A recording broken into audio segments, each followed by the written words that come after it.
Okay, so thank you so much, distinguished ladies and gentlemen. Welcome once again to Tekedia Live.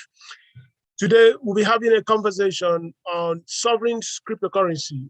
Essentially, these new species of cryptocurrencies, which are actually under the ordinance of the federal governments of nations. So in other words, unlike the typical Bitcoin, Ethereum, and others, in this particular one, the governments are actually creating. So we want to understand the opportunities available.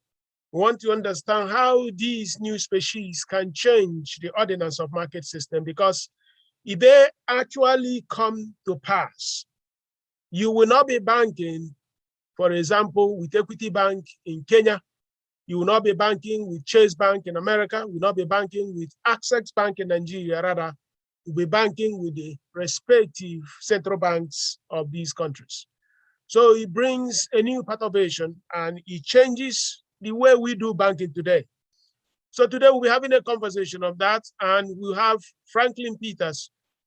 He works in the cryptocurrency space. He's the CEO of BitFST and the Bandless space. So we want to welcome him for him to take us through into an excursion of understanding these new domains of new technology evolution. So welcome, Mr. Franklin, and please, the floor is yours. And thank you so much for joining.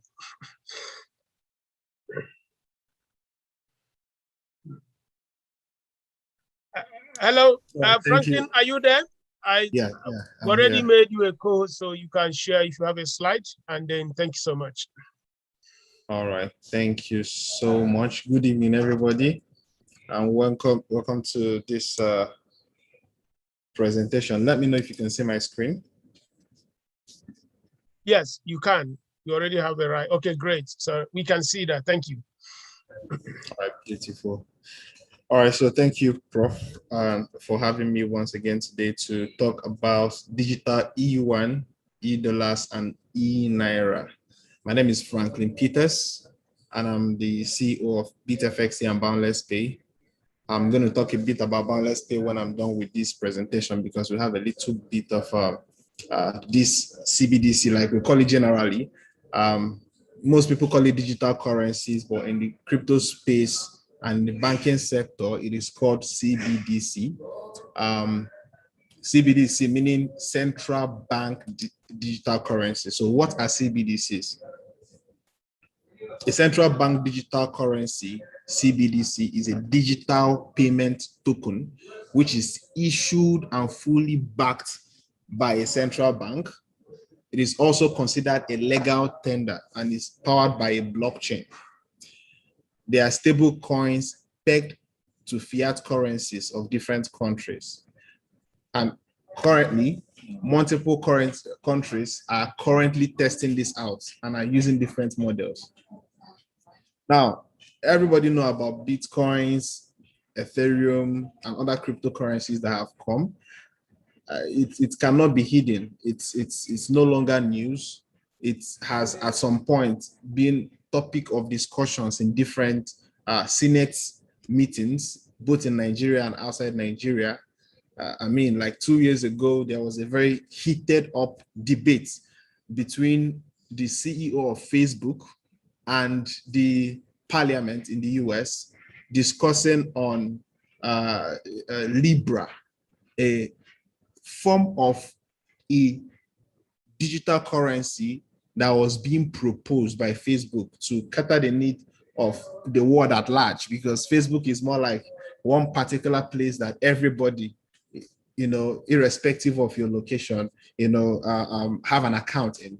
Governments, institutions, individuals, they have a very large database of people. And what they wanted to do essentially was to create a stable currency that would power commerce within Facebook, right? So people will be able to send money to each other and make payment for anything they want to pay for within the system. And it was debated against, and I can remember one of the persons who interviewed Mark Zuckerberg saying that if ever there's going to be something that would look like that, it should be controlled by central governments, because currencies is part of what gives countries their sovereignty, their power, based on how strong those currencies are. So if there is anything that would come to challenge the currency of a country, that thing is coming against the power and the sovereignty of those countries. And 2 years later, this is 2021. Today, people are seeing, different news about digital E-Yuan, digital US dollars, digital euros. But the truth is that almost 90% of every central bank in the world currently are researching about digital currencies and how to make use of it. All right. The US is doing the same. Yuan, and the other day we saw in the news where they are talking about it in Nigeria. And then it was last week, I also came across, it's been a topic of discourse, the ECO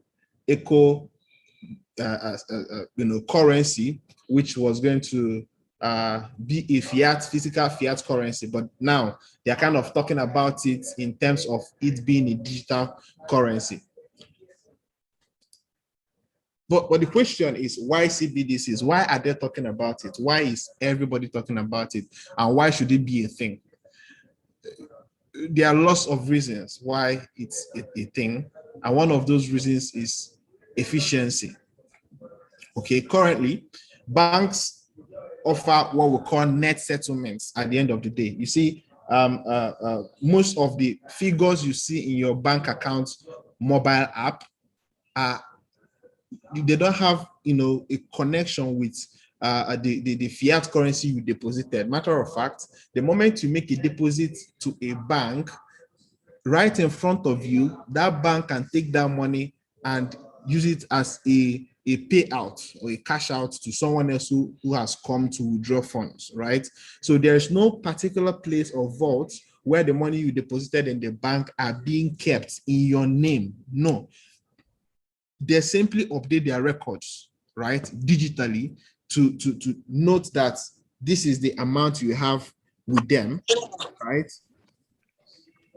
Okay, this is the amount you have with them, and whenever you make a withdrawal, they simply make a debit in your account to update their record, in order to show how much you have just in case of next time, right? But and these things, every day banks do what we call net settlements. At the end of the day, they do a calculation of the debit and the credit, and they come up with the balance, and then they do a balance brought forward. Now, I've heard scenarios where some of these balances, they don't match up. They find a way to make it match up. So some of these things are, bring about a lack of efficiencies in the current banking system. But central bank digital currencies, which apparently is going to run on a blockchain, would offer instant settlement and at a very low cost. I mean, you will not have to, banks will not have to employ multiple staff that will be making these calculations, and most human errors will be eliminated. In fact, there may not be any need for physical banking locations anymore, as our mobile devices would automatically become our banks, right? And since it's going to be run on a blockchain, the instant settlement feature would eliminate a whole lot of issues. So the case of efficiency will be solved by CBDCs if ever they come into existence. Secondly, financial inclusion. Now, most people who live in rural areas, they travel miles, they trek miles in bad roads in, under the rain just to, have access to maybe one particular bank that is serving most of those areas, right? So over 43% of Nigerians are unbanked. Most of them keep their money in their houses, and those people, they live in rural areas. So one thing that these CBDCs will do is to give access to a full financial or banking system to anybody that have access to a digital phone or an Android phone. Okay, and there'll be no need for such kind of stress by them. So the current system is 100% dependent on intermediaries, that is commercial banks, and some of these commercial banks may not be able to penetrate into these rural areas. So central bank digital currencies will solve that problem. And finally, to protect monetary sovereignty, right? Like US dollars fighting against the threat of being dominated by other cryptocurrencies. Bitcoin, Ethereum, USDT, there is a currency called USDT. It's a stable coin that is backed with, that is matched with US dollars, right? So every USDT is equal to $1. A lot of people, even in Nigeria right now, keep their funds in form of USDT because it does not fluctuate. It neither goes up nor comes down, and it is highly liquid. So anytime you want to get Naira in exchange for this USDT, you can do it in a snap of a finger because people are always in need of it, right? And if you want to send money to any country, you can use it. So it has become a threat to the US dollars and to even Naira, right? So it is more like trying to dominate the sovereignty of existing fiat currencies, which is being issued by central banks. And so creating a CBDC, a digital form of our fiat currencies, there won't be so much struggle against these new cryptocurrencies that have come and doesn't really have any control, not being issued by any central banks. So this would now be a digital currency issued by central banks against those ones, and they will try as much as they can to create, incentives that will make people to want to go for them. Now, E-Naira, why should I care? Right? These are the key things you need to look at. The first is usability, right? First of all, not everyone have smartphones yet. Now, these are some of the issues that we're going to be paying attention to. Why the E-Naira as a digital currency may not be too close, even though they are discussing it right now. How ready are we for it, right? The issue of usability. Not everyone have smartphone yet. Not everyone have access to the internet. Especially in the rural areas. We still have lots of rural areas in Nigeria, and even our urban areas are getting so dilapidated these days that they are almost turning into rural areas. I mean, no lights, no steady, cheap internet access, and name it, there are lots of issues. Secondly, privacy. This E-Naira, is it going to be just another fiat currency in form of digital currency? Because generally, there are 4 different types of blockchains that power these cryptocurrencies. The first is public blockchains. The second is permissioned blockchain. The third is hybrid blockchain, which is either controlled by central institutions, and then the permissioned one. So, which form of blockchain are they going to use? Because we all know it's not going to be the public blockchain. If it's a public blockchain, it means that individuals like you and I are going to be able to gain access into the blockchain and run our own nodes. And if you are running your own nodes, it means you have a level of control of ability to make inputs into the blockchain, right? Since it's open source. So it cannot be a public blockchain. Then if it's going to be a permissioned blockchain or a private blockchain owned by the central bank, then it's going to be prone to their normal manipulations. People may one day log into their wallet and they'll see that their wallet, maybe they don't have access anymore or because of one reason or another. But that's the reason why most countries that are currently experimenting on it are using some kind of blockchains that are being developed right now to cater the need of central banks. And this is what we are looking forward to. Now, thirdly, education.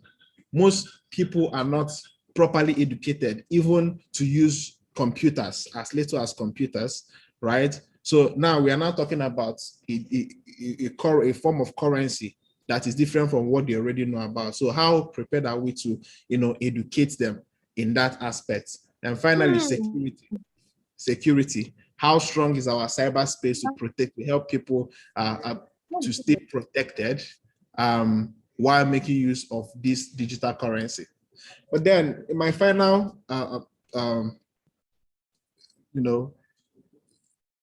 thoughts on this, looking at the future, we cannot stay away from this. It is the future. The world is moving, right? In Nigeria, we have to move. We have to follow the trend. Okay. Everybody is talking about the different countries. Even the other day I heard, I think it was either Uganda or Kenya, I can't remember, already talking about it. Ghana have already started doing something. I think they are currently testing their own system. And Nigeria is the giant of Africa. And so no matter how lag we are, somehow we have to follow up on the system. But what does it offer us? What does it offer us? It does offer us massive opportunities. Those of us who are in the financial sector, you would realize that it's very difficult to move money out of Nigeria. Business people who want to make payment for one product or another, or people want to send money to their family members, or maybe they want to pay for one product, for a service. Most times there is this issue of, number one, moving funds out of Nigeria, very difficult. So most people use different models, sending money to someone else in Nigeria that would now maybe make the settlement for them across. But using this digital currency, it will be very easy to move money across. We can also start seeing more of a Pan-African relationship, business relationship, right? Whereby there will be easier interaction on our e-commerce systems, right?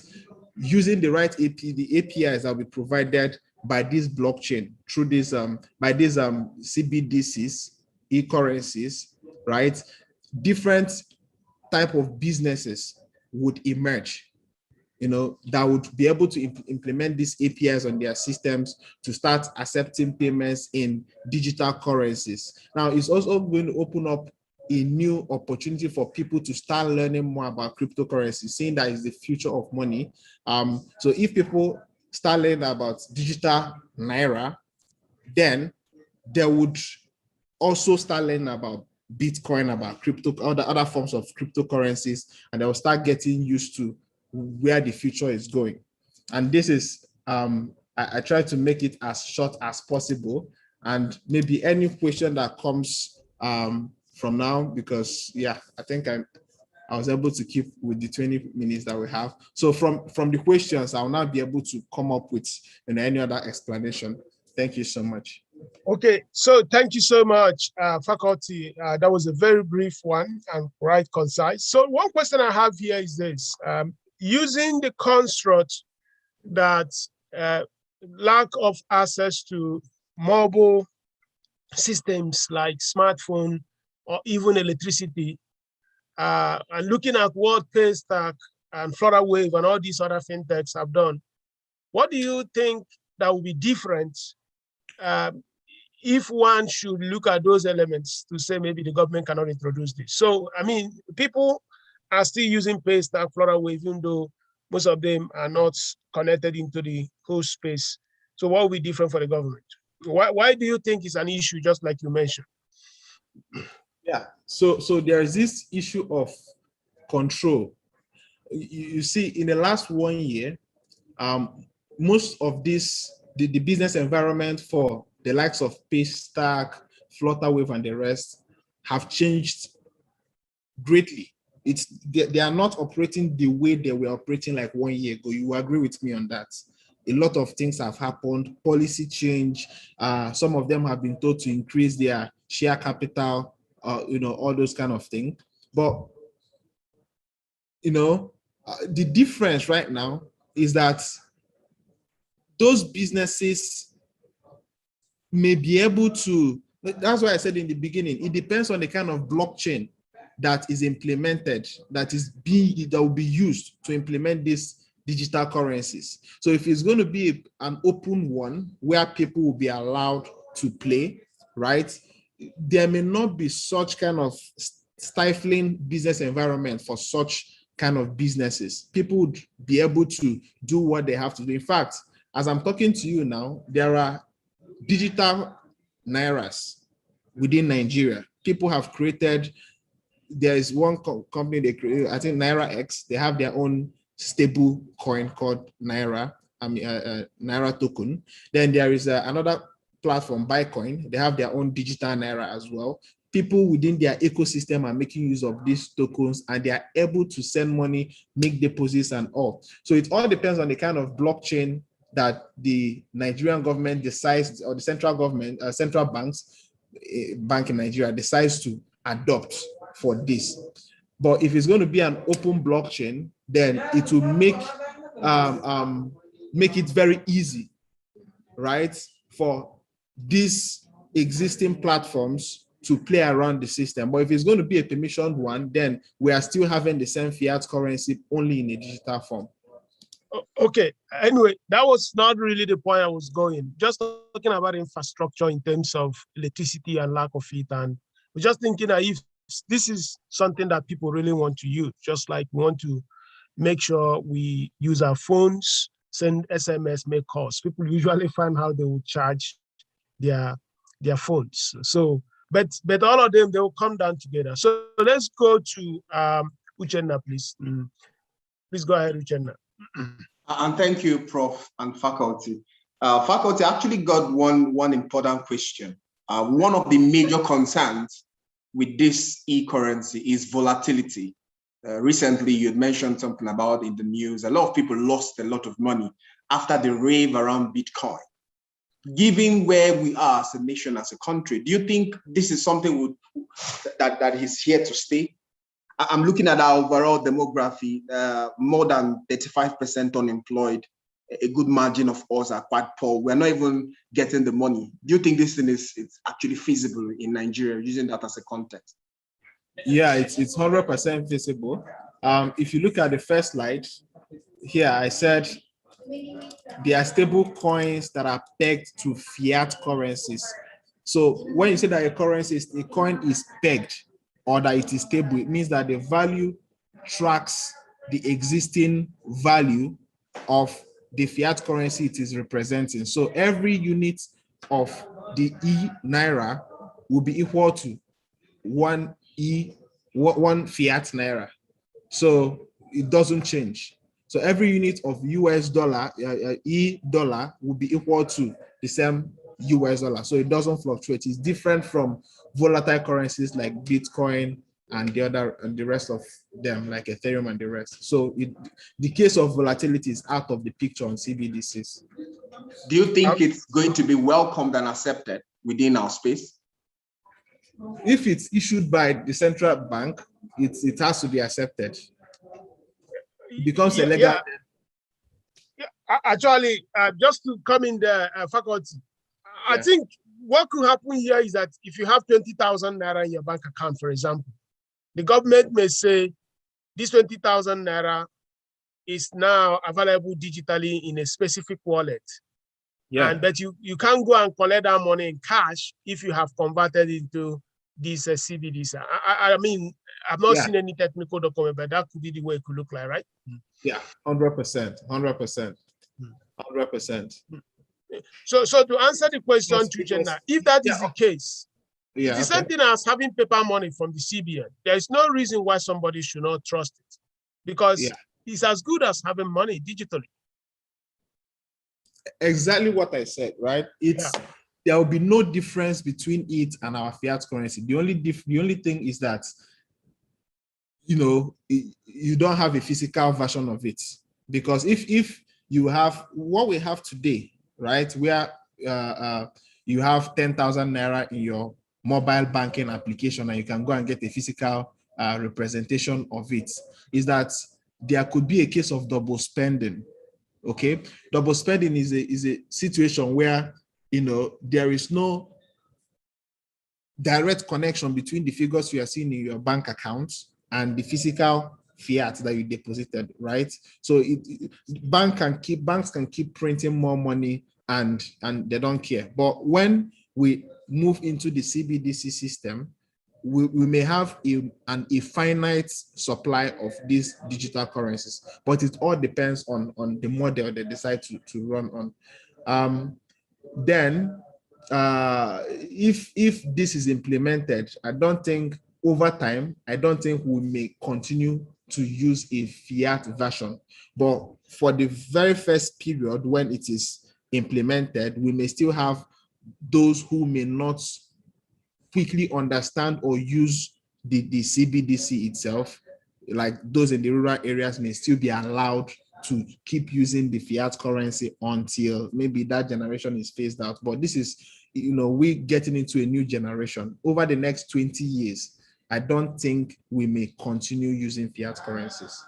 So this is more of us transitioning to a new generation of money.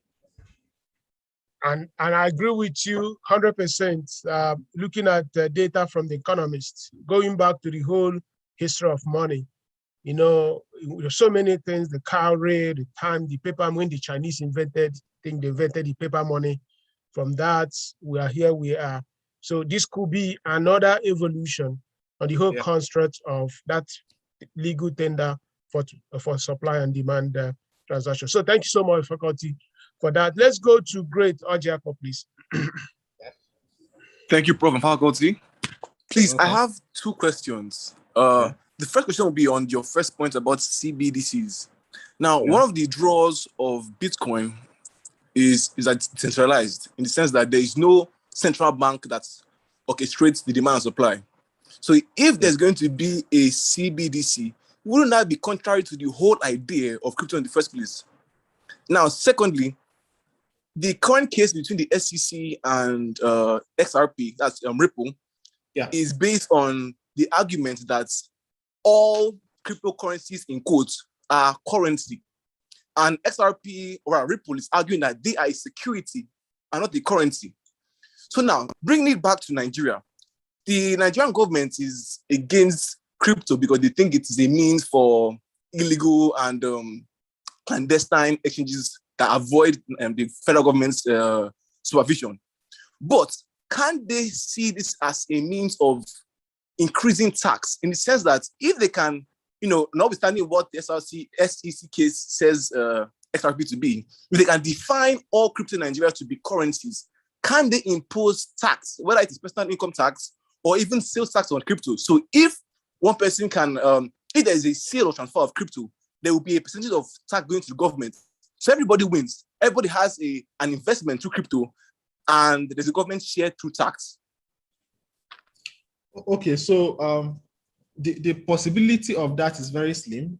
You can't really tax the crypto in people's wallets because it's not, the government cannot have access to it. It's on its own, right? And that's the reason why they will do their best to have their own control. There's one thing that governments are synonymous with. It is control.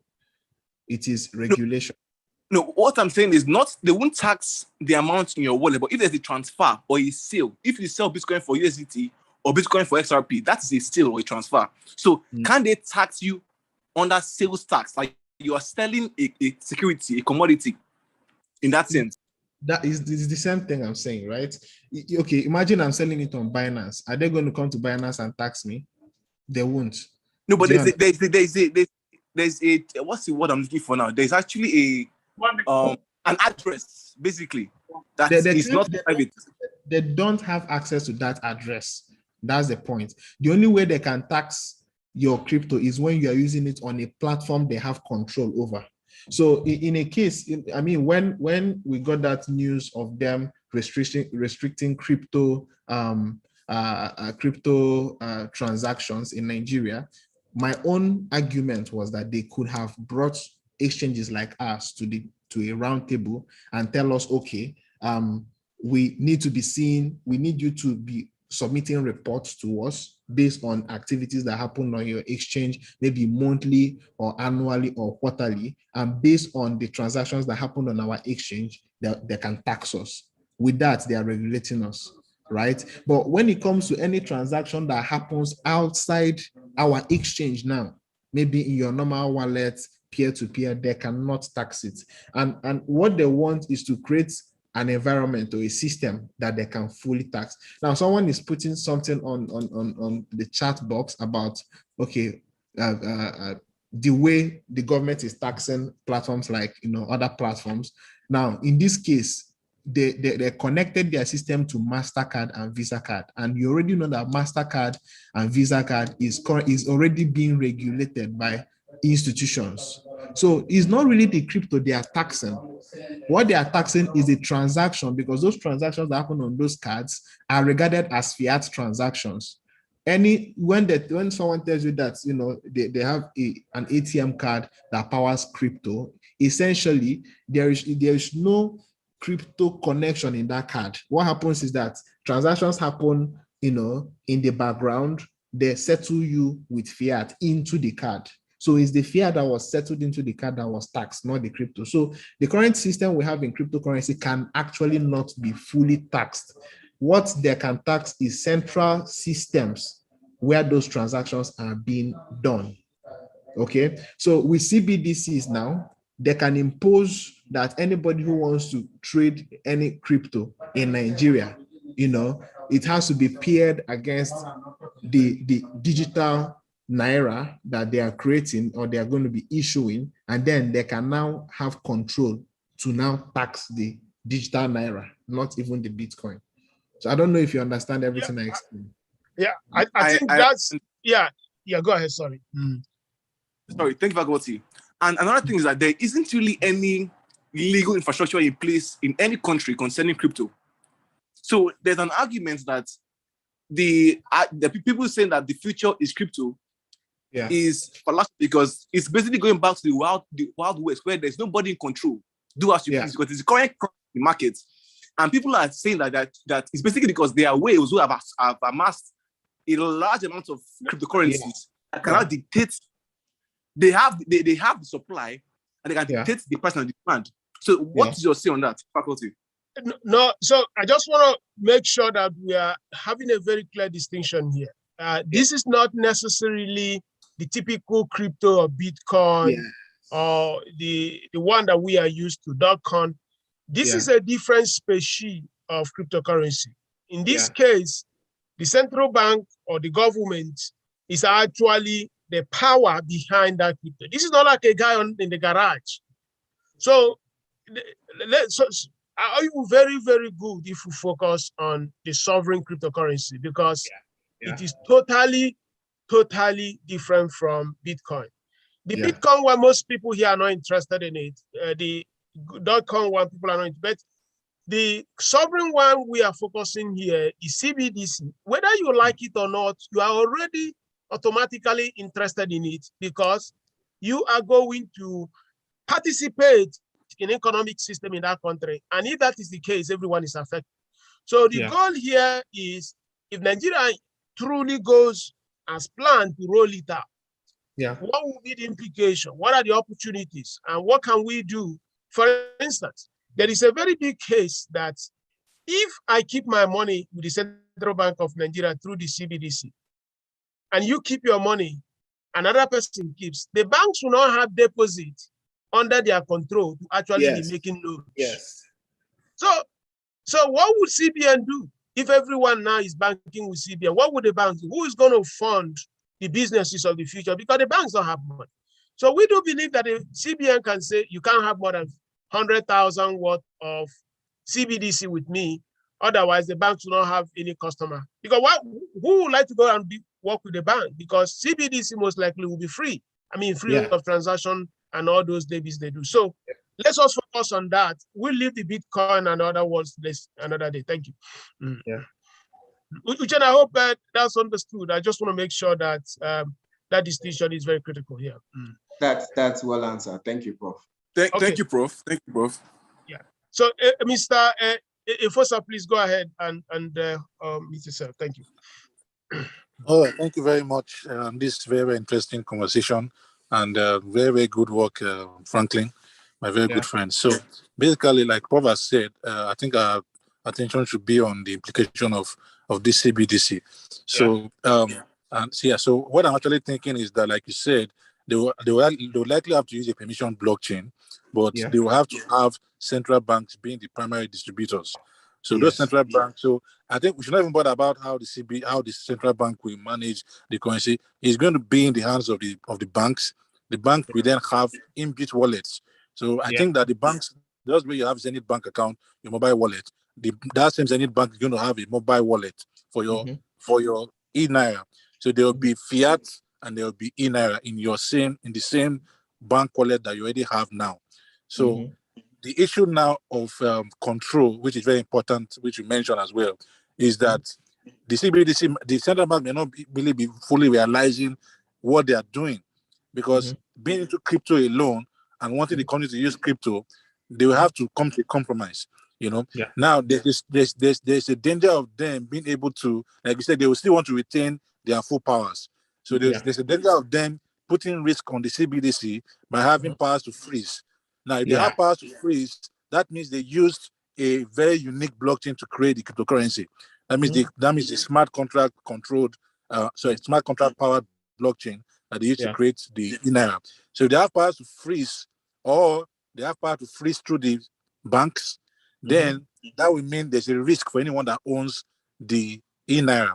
So what I think will have to happen is that they should retain their powers. What I think will have to happen is that these banks, like Zenith Bank, First Bank, they will have to deal with other versions of crypto Naira, so that risk can be transferred back to the banks. For example, if, let's say, we put it like us, Crosscoin, we have a blockchain. We actually are hoping, like you said, people can create their own Naira. Hopefully they don't ban people from doing that. And why they must not do that is what I'm explaining right now. Why they must not ban other people from creating their own Naira is that if we have our own Naira on our blockchain, and then these commercial banks are dealing with us, or dealing with your exchange, or dealing with other platforms to allow the sorts of Naira to be accepted, or let's say they have so these banks we have, so Zenith Bank, we have your normal fiat account, then we have crypto wallet. That crypto wallet we accept, let's say, Crosscoin E-Naira, Bitfix E-Naira, and the CBDC E-Naira. You understand? So that you can transfer E-Nairas from one version to the other. All right. Now, what happens is that help us here. We are not blockchain people. I know that you guys will have your own technical thing. We're a business school. Okay. But I just have to explain the whole optics of everything. So it is that why do we have to go this route? It's because nobody's going to have to take the risk of holding E-Naira, especially you don't use it for remittance outside the country. You don't have to send E-Naira to somebody in America, and then they now say, "Oh, we have found out something, we are freezing your account." So that risk has to be transferred back to the bank. That means the bank will have to allow me to convert my E-Naira to Bitfix E-Naira. Bitfix is not going to freeze people.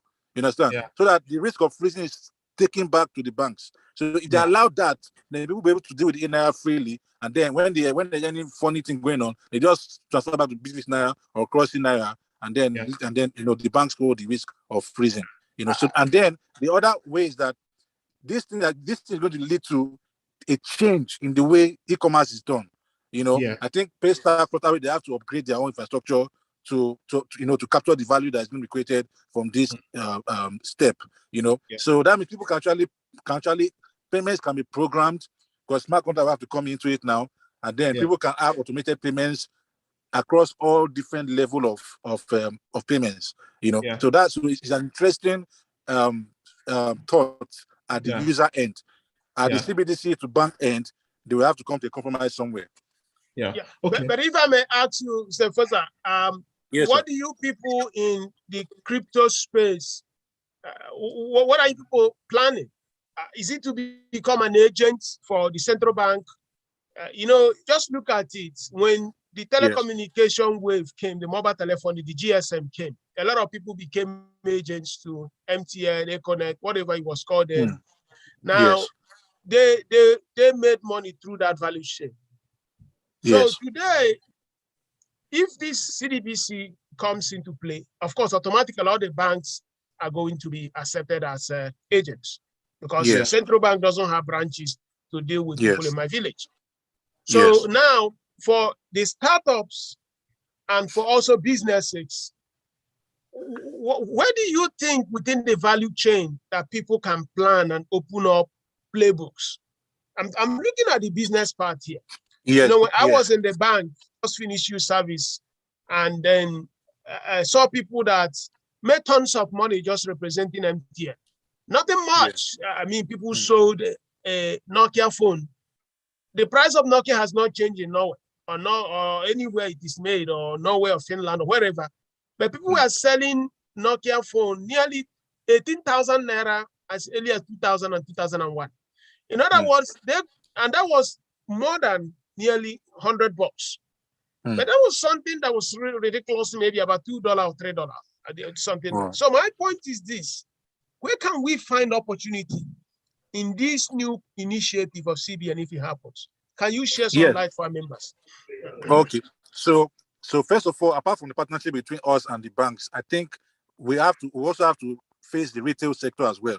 That means that we have to open like POS shops for people to be able to convert their E-Naira to actual cash, and vice versa, So that's another opportunity. So I kind of like distributors of, help people to convert E-Naira to cash back and forth, to have that interface, because the current POS people might not be, I don't know. I have to think about that very clearly. But if we talk about us being distributors, like merchants, or the distributor of the E-Naira from the CBDC, I don't know how that will play. I've not thought about that yet, but I think they would like to deal with the banks directly about that.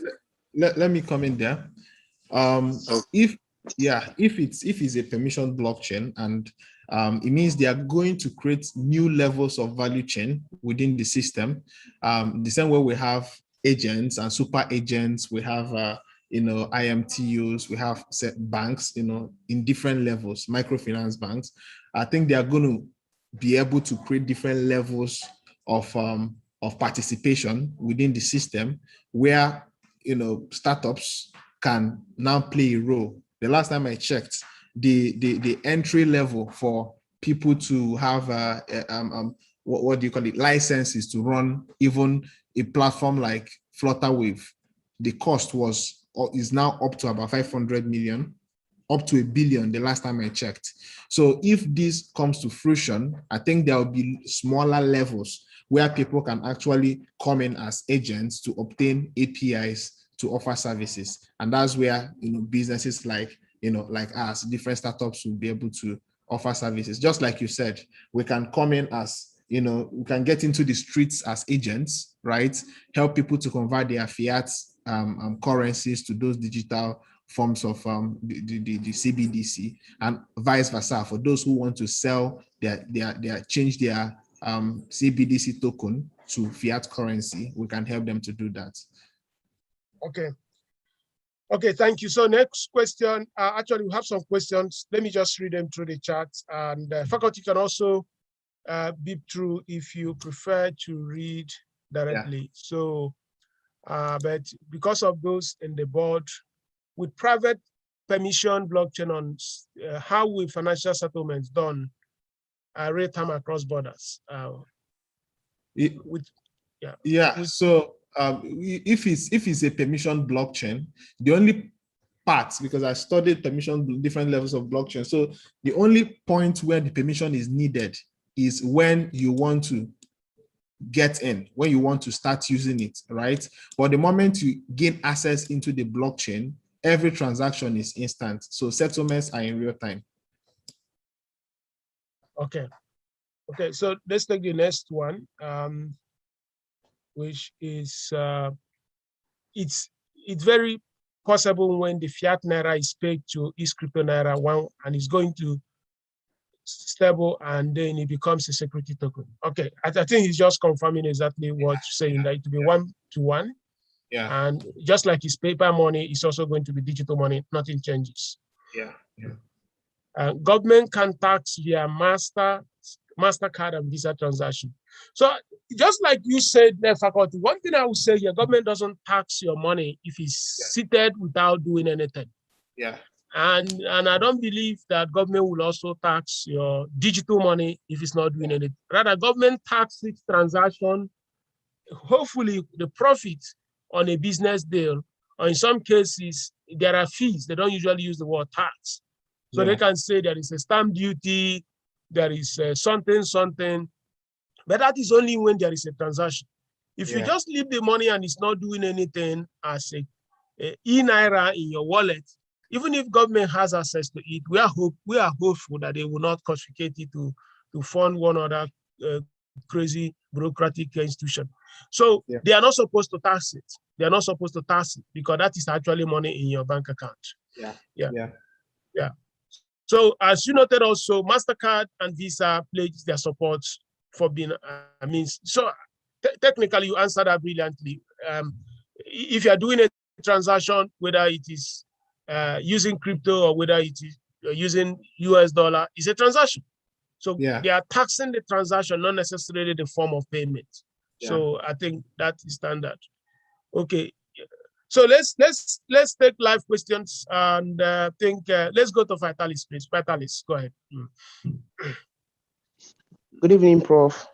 Yeah. Good evening. Thank you so much for that position, and then thank you, faculty. My question is really on what role would these new realities play in helping central bank to manage the monetary policy, especially as it relates to this challenge they are presently having in managing the demand for currencies like dollars that most of our citizens are really craving for. What role will these new realities do in helping central bank in managing that process?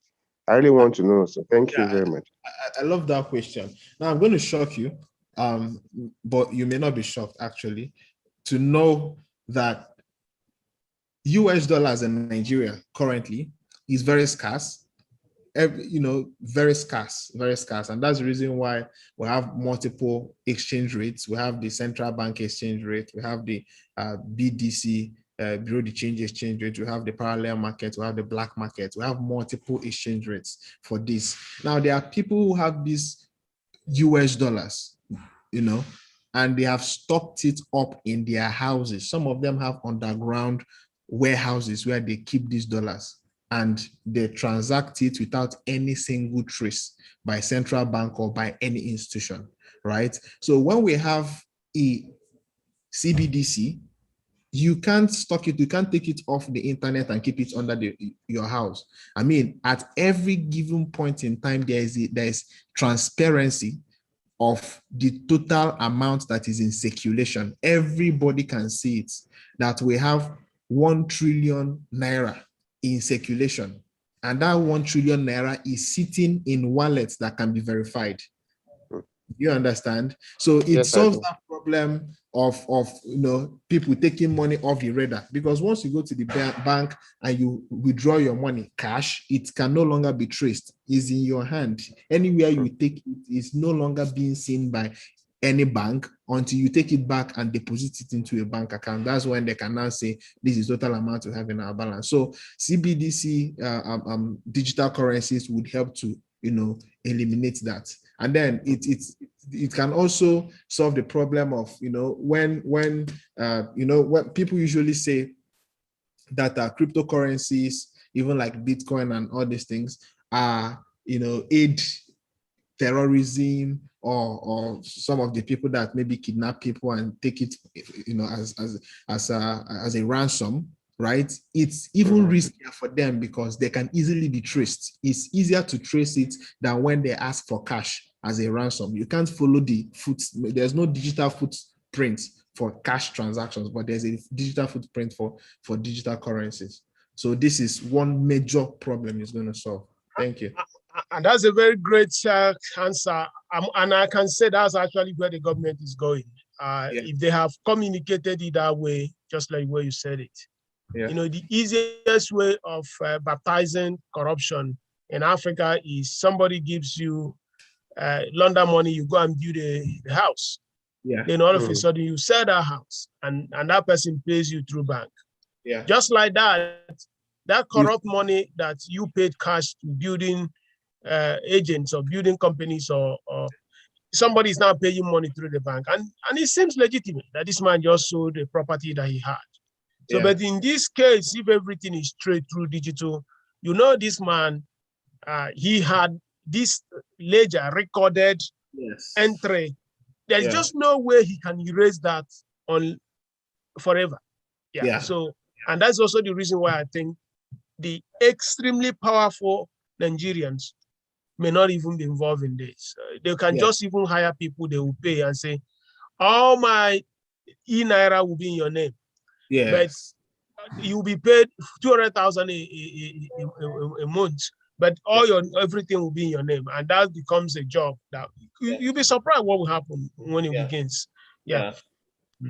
Thank you, Prof. I just want to know. Vitalis, let him go. Go ahead, Mr. Franklin. Let me add to that. It's going to also expose a lot of things, just like Prof, what you just said now. So imagine now that there's an instant announcement that now that we have digital E-Naira, if within the next 2 months, please deposit your physical fiat Naira that you are holding into the bank so that it will be converted to digital Naira, right? If you don't do it within a specific period of time, everything you are holding will become a waste, just like what happened after the war, right? So imagine that is done. It means that a lot of people would be forced to declare their wealth because you will have to prove how you are in possession of such amount of money. You know, you have to prove how you are in possession of such amount of money. And when people fail to do that, then maybe they deposit the one they feel the bank should know about, the rest of the money becomes a waste.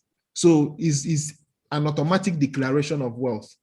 You know, I just wanted to add that as well. Yeah, and also one other one, that one is very technical, is if government now wants to support the needy, I don't usually like to use the word poor, people that need support, it could be easy because the CBN can now credit that money directly instead of going through intermediaries or even going through the bank. So CBN says, okay, I want to give anyone below. Government can actually know how much you have technically and say, okay, let's give them extra 500 Naira or 1,000 Naira. It becomes more efficient. And also government can also do negative interest rate. Yes. Which is a very, very crazy one in monetary policy. So there are so many things that are. Same way, if there is a contract that needs to be awarded, it can be paid directly to the contractors, not through intermediaries that end up cutting, and at the end of the day, nothing is left for the actual contractor. You know, it's going to be very positive if this comes to fruition. Yes, I believe so also. So let's take the question. The next one, we just getting towards the time, so that we. Okay. I think Vitalis, do you have more question or you feel okay? You've done that. Okay, Mr. Victor Oyemi, please go ahead. Victor, please. Good evening, everybody. Yeah. Good evening. Okay. Yes. It's a wonderful session, and I joined late. My question is, one, what is the key role will the commercial banks play in the distribution and validation of each transactions from the central bank? Two, secondly, in terms of usability and adoption, what is the level of educational drive that will help the ordinary man in the market to be able to scale up to the coming of the E-Naira? Okay, so I didn't get the first question, but I'll answer the second question. Then you can ask the first. I typed it on the chat. You can read it. Is it the last question? Yes, I can read that for you. Okay, sir. So it has 2 questions here. Okay. What will the bank role in the distribution I mean, what would the bank role in the whole value chain be? A tax return, how will it function before and after? Yeah, okay. The bank role will, just like I said, for those who are currently, depending on how they want to do it, right? They can either insist that people should deposit all their cash in the bank so that they will know how many of those digital currencies they will mint and allocate to people in exchange for the fiat that they have in their possession. And the people that will help to drive this activity will be the existing commercial banks, right? So their current branches would be like turned into a receiving center for everybody that are still holding the old currency, the fiat currency. Okay, so that would be their role. Secondly, they can also start education. So this is me answering your second question. So they can, banks, will also start driving the education to get people now to understand the new digital currency, and how it functions different from the existing one. Thirdly, the kind of education that will be done is not a kind of education where people will be taught about blockchain and cryptocurrency. People are simply told that this is money. That is what it is. You don't need to go too technical or digital because it will start boring people and they may not understand what it's all about. It is simply money, but this time around, you can only access it through your phone and you need internet. Now, meaning that Nigeria will have to provide a stable internet access, because if we don't have that kind of internet access in different locations, it means that people will not have access to money. So this becomes an issue. So they will have to step up their game if they want to be at par or in par with, the global financial system, if most countries start adopting it. So Nigeria has a lot of work to do. And, the second question you asked is tax returns. How will it function before and after? Thank you. Now, this time around, tax returns will be encoded as smart contracts within the digital currency. Now, for the first time, it is a programmable money. The current fiat system that we have is not programmable. It is just paper, right? However, the only thing is how you hold it, with the wallet you put it, and however you transact with it. But the digital currency is programmable. So meaning that from the inception of how it is being created, some of the things that are going to be put into consideration is the tax system, the fee system, how transactions are going to be charged when people send from their wallet to another wallet. So all those things will be encoded into the smart contract, so that if you are running a business and maybe you indicate that you are using this particular wallet as a business wallet, every transaction you do will be taxed, maybe on deposit or on withdrawals, or it will be taken at the end of every intervals, maybe 3 months or 1 year, but it will be encoded into the smart contract. Thank you. Okay, but let me just check something. Yes, you made mention of being a programmable money. Yeah, fine. Now, do you have a little bit of insight? What particular platforms or what particular algo will actually this money flow? Because if you marry it with what the test program, what is obtainable in China, what they do their Shanghai E-Yuan in China, and they opted to use a particular e-commerce platform for it. Then you can be able to see the inflow, what goes to. But in Nigeria factor, is it going to be a closed loop, or is going to be an open source where we can also actually validate if there's what they call a reversible or irreplaceable features that may even at the end can be exploited? Sorry, a little bit technical, but just a little bit expansion, how it's going to flow. Yeah. So I because talked of mutability. Yeah, I talked about different types of blockchain in the beginning: the permissioned, the public, the consortium, and the hybrid. Yeah.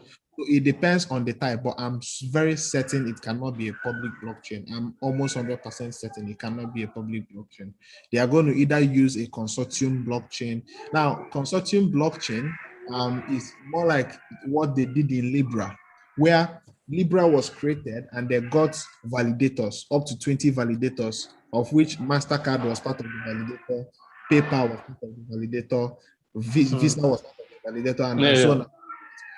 So they may create this blockchain, a system whereby all the existing banks or financial institutions we have in Nigeria becomes validators, and they are the only people given permission to verify, and record transactions that are being transacted on the system, so that they don't go into extinction, right? Then finally, with that, it means that every user is now coming in on the third level, which is the user level, right? You only have permission to send and receive. Then if you are coming in outside coming in as a normal user, if you are coming in now as an agent, you are given a higher level of permission, whereby you now have other abilities, such as you are now being taxed. All right. Once they give you that access as an agent, you are being taxed for your transactions because they see you as a business, and then you can do higher volume transactions. Meaning that now, okay, if you're coming as a normal user, there's a threshold of amount you will still be, subjected to transact. You may not be able to move some certain amount to some certain kinds of wallets, and so on and so forth. So if it's a consortium blockchain, there's a lot of things that they can still be in control of. Plus, there is this ability they will have to still be able to change policies while it is ongoing. But in public blockchains, once they have coded it, they can't edit it. Okay, so I think that was a heavy load of technical exploration. So we are hoping that once the Central Bank of Nigeria has maybe I don't know what they would call it, technical requirements or specification, we will come back to have this conversation at a deeper level. But the whole construct here is to see how we prepare ourselves so that we enjoy that first mover advantage. If you get in early and if it works out, I promise you that you can actually capture massive value before that level of saturation begins to happen. So our faculty, just give us the closing word and then we will round it off for today. Thank you so much. All right. So thank you so much. And thank you to everybody that asked questions. Those questions helped us to expand a little more on what we have. And digital currencies or e-currency, central bank, issued currencies are going to come. They must happen, as a matter of fact. Based on one thing I know, even the way our current banking system functions currently was not this way from the start. There are some people that went out of their way to innovate some new technologies that even the banks rejected initially. I'm talking about Quick Teller. When Quick Teller was created, it was not created by the central bank. It was not created by the government. It was someone's innovation. And over time, they saw how it was going to be beneficial to the existing system that they had at the time. They eventually had to step in and start using it, the whole switch system, which has made our current banking system even much more efficient than most banking systems have used. The US banking system is cloggy. It takes time. It's not as flexible as a Nigerian banking system. Same with most other countries, right? So over time, the central government, the government and central banks may not be the pioneers of technologies, but when they see that these technologies are actually coming to evade what they already have, they have a lot of work to do to still retain their sovereignty. Else, they will lose that sovereignty. So in the nearest future, maybe in the next 2 years, we are no longer going to be having a conversation of this is the future. We're going to be talking about it in the now. And then the only thing that will be in question will be how soon are they going to eliminate fiat currency? We may be thinking that it will take 10 years or 50 years, but these days, innovations happen too quickly that before you know it, this becomes a norm. So I believe that in the next few years to come, we may be having a different conversation of seeing that these digital currencies have become the norm, and that will be what it will be. Thank you so much for having me today. Thank you so much. Thank you so much. That was amazing. Thank you so much, and good luck with Bandless Play and Be the Festive. Bye-bye. Thank you, everyone, and good night. And thank you. Thank you, bro. Thank you. Good night. Thank you, Prof. Good night, everyone. Good night. Good night. Thank you. Good night. Good night.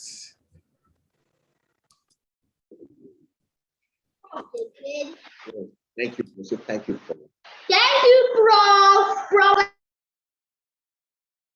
you so much. That's the Thank best you, student. faculty. Thank you, Thank faculty. you. Thank you, Prof. Good night. Thank you, Prof. Thank you, Prof. Thank you, Prof. faculty. Good night, Thank everyone. you. Good night, everyone. Good night.